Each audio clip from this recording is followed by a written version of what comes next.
প্রশাসন থাকাকালীন মুখ বন্ধ করে এখন বসে আছে।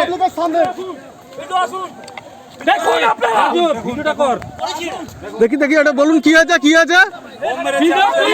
কালকি লোকসভা কেন্দ্রের বিজেপি প্রার্থী সৌমিন্দু অধিকারী জনসংযোগ কর্মসূচিতে বোমাবাজির অভিযোগ উঠল পূর্ব মেদিনীপুর জেলার পটাশপুরে।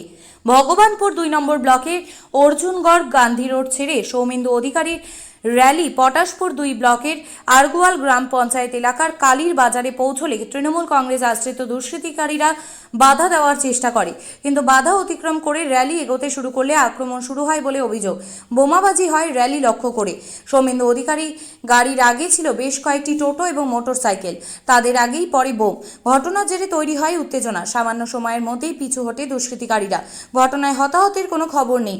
বিজেপির এই অভিযোগ নিয়ে তৃণমূল কংগ্রেসের তরফে এখনও কোনো প্রতিক্রিয়া পাওয়া যায়নি।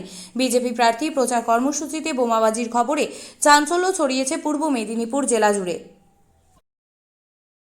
প্রশাসন থাকাকালীন মুখ বন্ধ করে এখন বসে আছে। দেখুন আপনারা ভিডিওটা কর দেখি এটা বলুন কি আছে মিছিল চলাকালীন তৃণমূলের হারমাত্রা সেখানে বম ফেলেছে। পুলিশ প্রশাসন একদম জনদাস হয়ে গেছে। আজকে মমতা পুলিশ চুপ হয়ে গেছে। আচ্ছা আর কোথায় দেখুন আপনারা এখানে বম পড়েছে। দেখুন এখানে দেখুন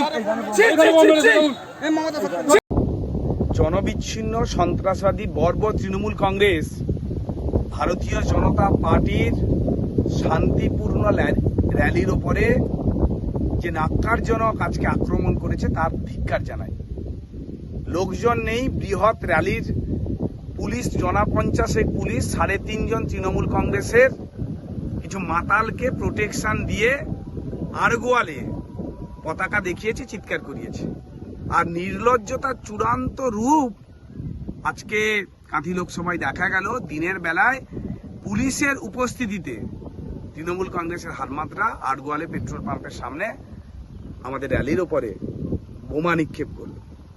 আমরা সঠিক তদন্ত করে এই সমস্ত সন্ত্রাসবাদীদের দ্রুত গ্রেপ্তারের দাবি জানাচ্ছি এবং নির্বাচন কমিশনকে বলছি যে শান্তিপূর্ণ অবাধ নির্বাচনের জন্য সঠিক প্রোটেকশন দিয়ে মানুষের গণতান্ত্রিক অধিকার যেন তারা প্রতিষ্ঠা করার প্রচেষ্টা নেন এই কাঁথি লোকসভা।